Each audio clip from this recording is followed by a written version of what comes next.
नमस्कार दोस्तों, आज की इस वीडियो में हम आपको अनुपात पढ़ाएंगे। अनुपात यानी रेशियो पढ़ाएंगे। रेशियो को क्या कहते हैं हिंदी में? रेशियो को हम हिंदी में अनुपात कहते हैं। यानी आज हम आपको रेशियो पढ़ाएंगे। रेशियो का मतलब होता है अनुपात।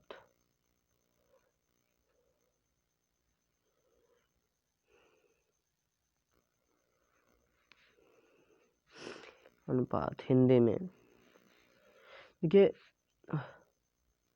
रेशियो का मतलब हिस्सा होता है। हिस्सा यानी अगर मैं कहूँ कि 10 रुपये थे आपके पापा के पास, आपके पापा ने 6 रुपये आपको दिए और 4 रुपये आपके छोटे भाई को दिए, तो ये मैं कहूँगा आपके भाई और आपके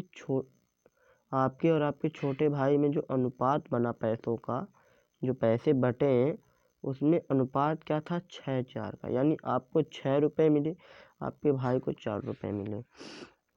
यानी अगर कहीं मान लीजिए आपके पापा के पास 600 रुपये हैं और आपके 3 भाई हैं आपको लेकर, यानी 1 2 3 ये आप भाई हैं सब, और आपके भाई आपको 100 रुपये मिले, आपके बड़े भाई को 200 मिले और आपके उनसे भी बड़े भाई को 300 मिले।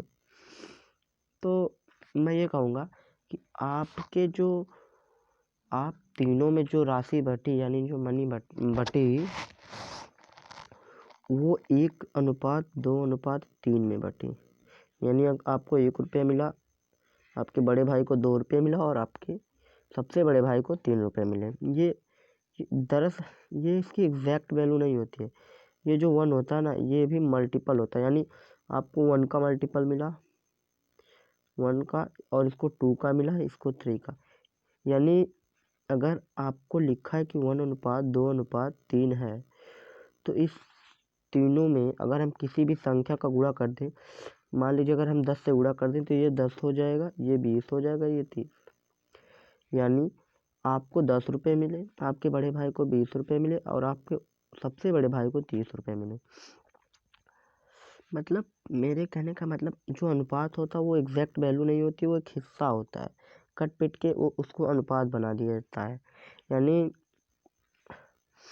यदि अगर किसी भी अनुपात में किसी संख्या से गुणा किया जाए, भाग किया जाए, तो उसमें कोई परिवर्तन नहीं होता। जैसे कि 6:4 है, 6:4। मैं इसे 2 से काटना चाहूँ तो 2 3 6, 2 दूनी 4। यानी ये जो 3:2 ये 2 है, ये 6:4 के बराबर है। इसको हम ये भी लिख सकते हैं और इसको हम ये भी लिख सकते हैं। क्यों? हुआ ये कि यहाँ पर हमें कुछ कॉमन मिल रहा था, हमने इसे काट दिया, लेकिन यहाँ पर हमें कॉमन नहीं मिला। ये इसका सिंप्लीफाइड रेशियो है, लेकिन ये इसका मल्टीपल रेशियो है। यानी रेशियो का मतलब एक समान राशि होती है। जैसे कि पैसे बटे तो पैसे बटे, आप सब में इक्वल बटे, चीज़ एक ही बटी ना, वो एक समान राशि होनी चाहिए। ये नहीं कि देखिए, जो पैसा था वो पैसा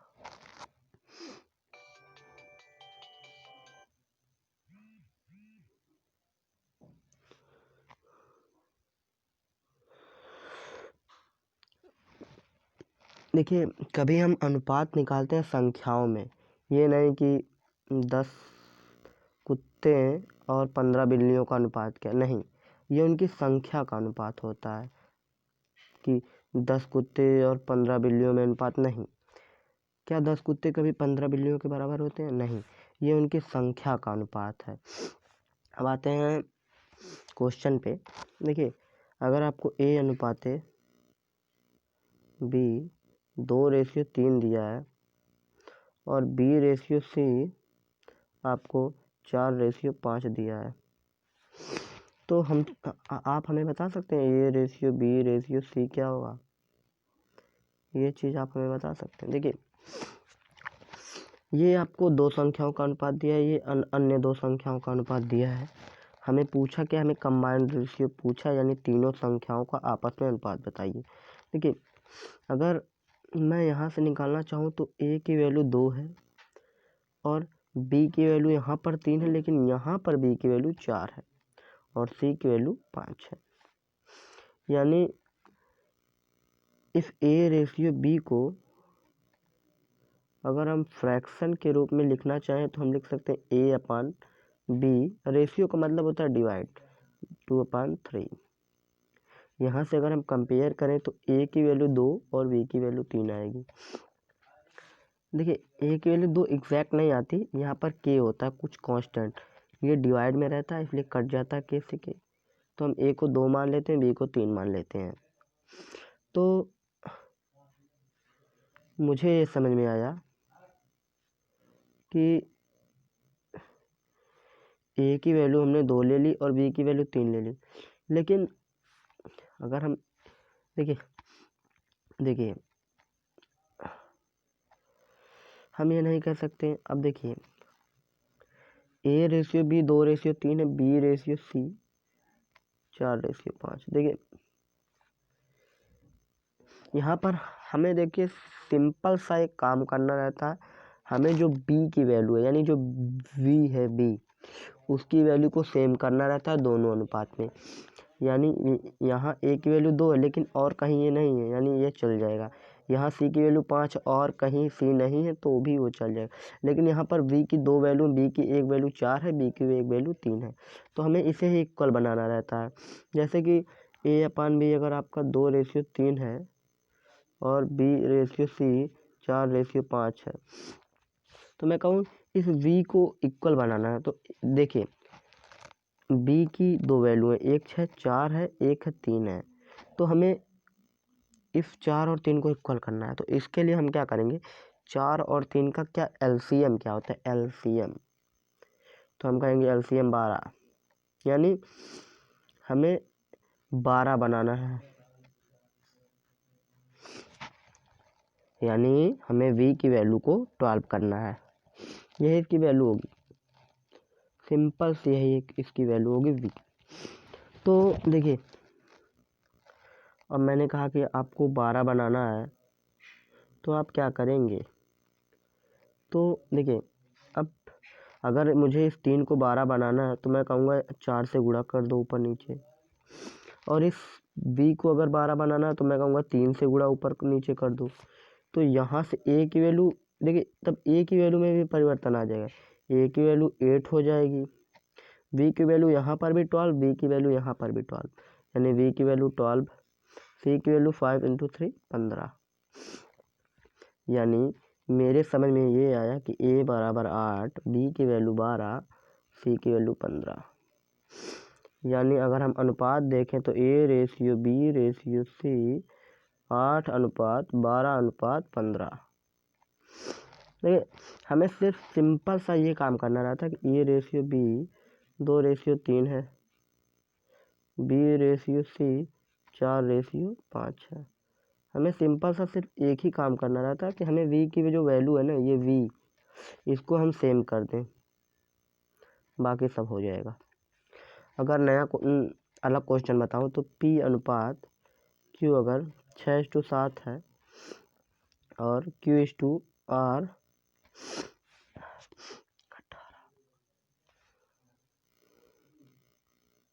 9:8 है, नहीं कुछ और ले लो,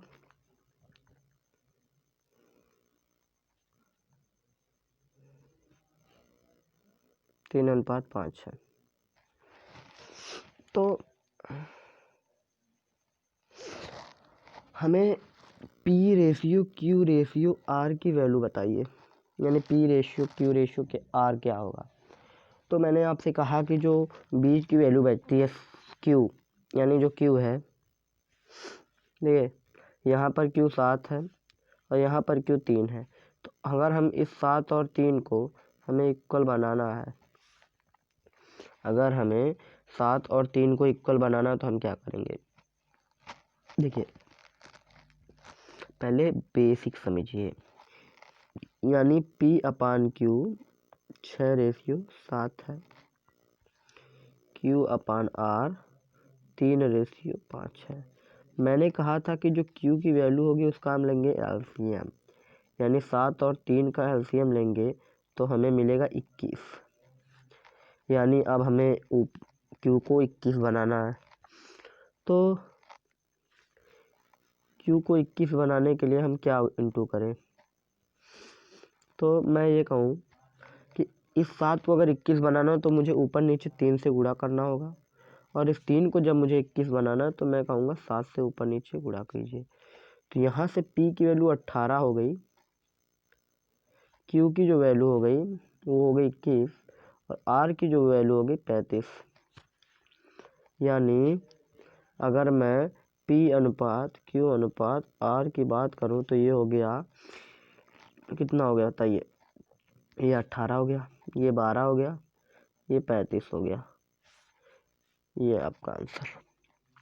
देखिए हमें सिंपल सा सिर्फ एक काम करना है, जो बीच की वैल्यू होगी, जो आपकी बीच की वैल्यू होगी ना, बीच की वैल्यू को सेम बनाना है, सेम बनाना है।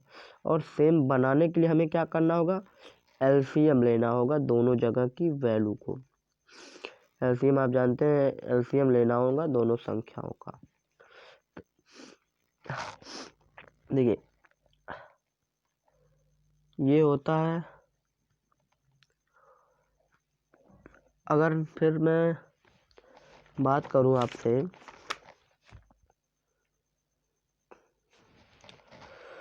कि आपके भैया की नौकरी लग गई, मान लीजिए आपकी भैया की नौकरी लग गई, तो वो शहर जा रहे हैं और आपको कुछ पैसे दे के जा रहे हैं। आप भाई बहन हो दो, आप और आपकी एक बहन। आपके भैया के पास क्या है?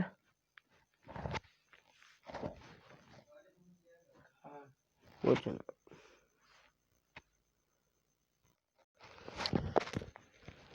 आपके भैया के पास 1000 रुपये थे।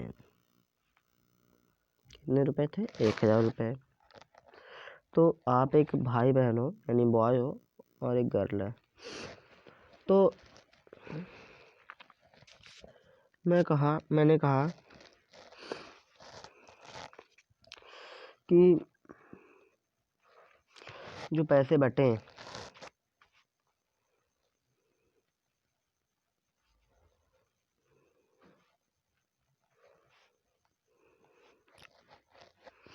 जो पैसे बटे हैं वो 6,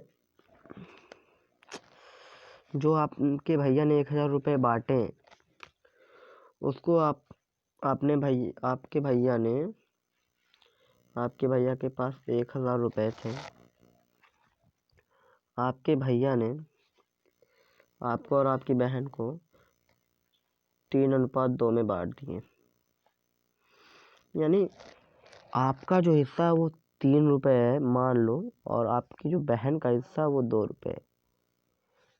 देखिए टोटल हिस्सा कितना है? टोटल हिस्सा अगर हम बात करें तो ये 5 है। यानी आप दोनों को जितने रुपए मिले होंगे वो कितने रुपए होंगे? जितने आपके पास आपके भैया के पास थे, आपको टोटल मिले कितने रुपए?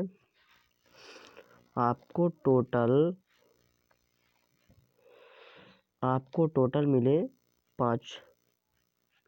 आपको टोटल मिले 5। इसमें आपका हिस्सा 3 है, आपकी बहन का हिस्सा 2 है। यानी अगर मैं आपका हिस्सा निकालना चाहूँ, देखिए आपका हिस्सा क्या होगा? आप ध्यान से देखिए इस बात को, कि आपका जो हिस्सा होगा ना, वो आपका हिस्सा बटे पूरा हिस्सा इंटू क्या थी वो वैल्यू, यानी यही चीज़। यानी 5 दूनी ये कितना हो गया? 200। यानी आपको मिले 600 रुपये। आपका हिस्सा ऐसे निकलता है। यानी आपका हिस्सा जो होगा वो आपका हिस्सा बटे पूरा हिस्सा इंटू जो भी वैल्यू दी गई हो। तो ये आपका हिस्सा है, और आपकी बहन का अगर हिस्सा निकालना चाहें हम लोग, तो उसका हिस्सा देखिए क्या होगा। अगर आपकी बहन का हिस्सा निकालना चाहें तो आपकी बहन 2 पाई और टोटल हिस्सा था 5 इंटू 1 4, यानी आपकी बहन को मिले 400 रुपये। यही बात मैं समझाना चाह रहा हूँ कि जो हिस्सा आपका जो हिस्सा होगा वो पूरे हिस्से का बटा इंटू 100। देखिए इसी चीज़ को हम इतना शॉर्ट ट्रिक से बता दें।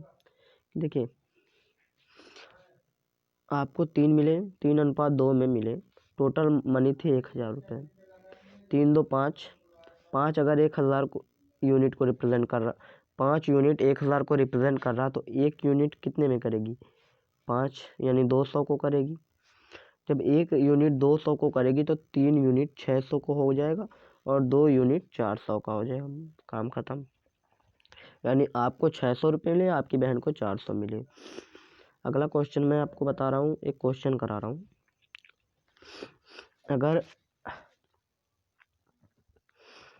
अगर आपके पिता ने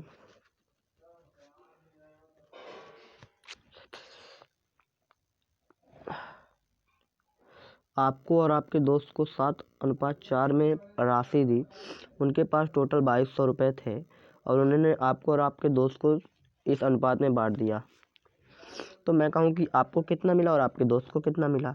ये आपका हिस्सा, ये आपके दोस्त का हिस्सा है। तो आप कहेंगे नहीं, आप क्या करेंगे, आप वो तरीका लगाएंगे कि मेरा हिस्सा बटे पूरा हिस्सा इंटू टोटल बनी। ये देखिए ये तरीका ट्रेडिशनल है, आपको ट्रिक पे जाना है। आप क्या करेंगे, जो अनुपात है ना उसको आप जोड़ लेंगे, यानी 7 4 11, ये 11 इस को रिप्रेजेंट करेगा, यानी जो टोटल मनी टोटल यूनिट थी, टोटल यूनिट वो रिप्रेजेंट कर रही है 2200 को, यानी 11 2200 को रिप्रेजेंट करेगा। 11 यूनिट 2200 को रिप्रेजेंट करेगा, तो 1 यूनिट कितने को रिप्रेजेंट करेगी? 1 यूनिट 200 को रिप्रेजेंट करेगी। तो आपको 7 हिस्से मिले और आपके दोस्त को 4 हिस्से, यानी ये हो गया 7 दूनी 1400 रुपया आपको मिला, 800 रुपया आपके दोस्त को मिला। ये ट्रिक होती है, यानी हम रिप्रेजेंटेशन करना सीखेंगे यूनिट का।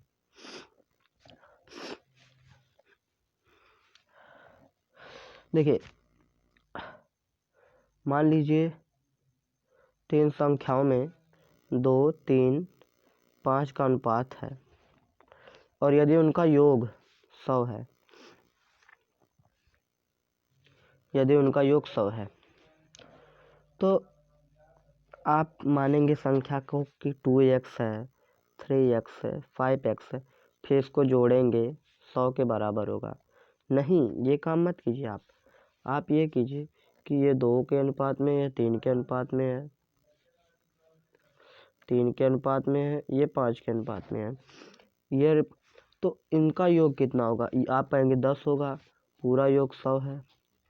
10 यूनिट अगर 100 को रिप्रेजेंट करेगा तो 1 यूनिट 10 को रिप्रेजेंट करेगा, तो 1 यूनिट 10 को रिप्रेजेंट करेगा, तो 2 यूनिट 20 को, 3 यूनिट 30 को और ये 5 यूनिट 50 को, यानी पहली संख्या 20 है, दूसरी संख्या 30 है, तीसरी संख्या 50 है। और इसी में अगर मैं आपको ये कह दूं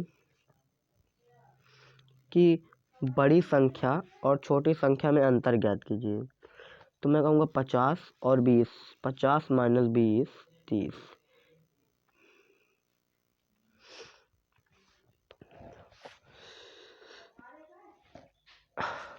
आज के लिए बस इतना ही।